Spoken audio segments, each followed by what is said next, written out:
جی خیر سے ہمارے ہاں شہباز کرے پرواز اور جانے راز دلاں دے،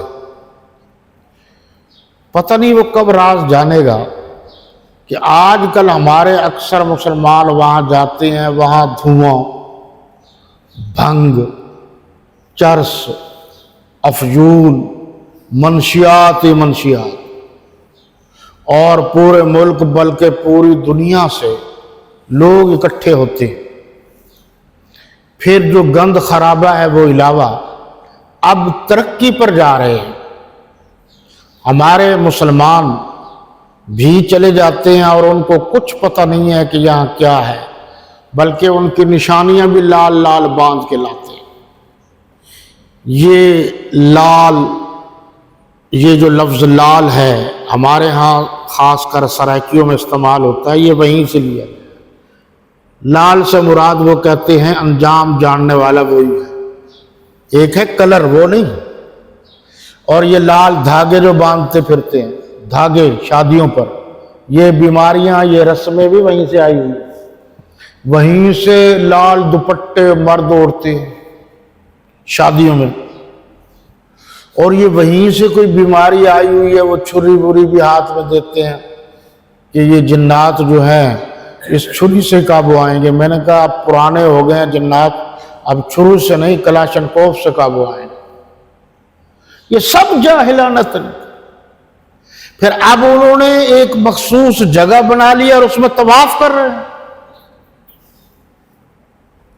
اندرون سندھ میں کئی جگہ پر طواف ہے، اور طواف غیر اللہ کے لیے یعنی خانہ کعبہ کے علاوہ کسی اور کے لیے حرام ہے بالاتفاق۔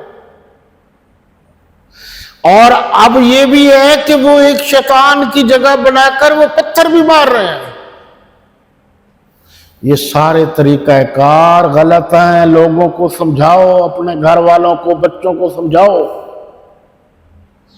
مجھے یہ مت سمجھاؤ کہ مسواک کے فضائل یہ ہیں، کیسی باتیں کرتے ہو؟ ایک طرف مسواک کے فضائل کی آپ بات کر رہے ہیں تو ساتھ ہی شرک ہو رہا ہے۔ تو ایک عالم کا کام شرک کو روکنا ہے، یہ فضائل بیان کرنے، اور پہلے شرک سے تو رک جائے، فضائل تو ہمارے ہی ہیں۔ مسواک ہوگا تو فضیلتیں تو بیان ہوں گی، لیکن یہ ہمیں آ کے کوئی سبق پڑھائے کہ جناب نہیں جی بس جی بڑے بزرگوں نے فرمایا جی۔ کیسے بزرگ؟ صحابہ سے بڑے کوئی بزرگ ہے؟ کیسی باتیں کرتے ہو؟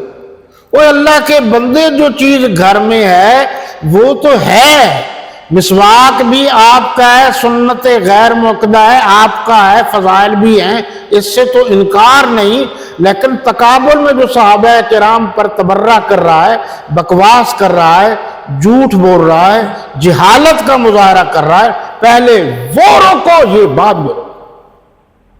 اب اس کی ایک مثال دیتا ہوں۔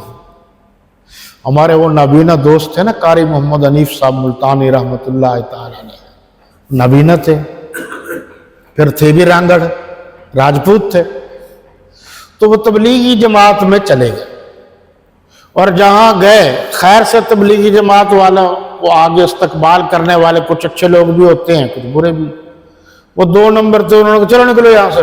آ گئے وہ بڑے سمجھانے والے، چلو فلاں کو سمجھاؤ، فلاں کو سمجھاؤ، فلاں کو حاضر جی۔ اب وہ قاری صاحب نے کہا یار چلو کوئی نہیں بیٹھ جاتے ہیں، اس نے کہا نہیں۔ اب وہ قاری صاحب تو تھے ہی نابینا، اور وہ شاگرد بھی تو پھر شیخ العرب والعجم مولانا حسین احمد مدنی رحمت اللہ علیہ کا تھا، تو اس کے ہتھے ایک چڑھ گیا۔ اب نابینا کے ہاتھ میں جو آ جائے تو اسے اللہ کے سوا تو پھر کوئی نہیں چھڑا سکتا۔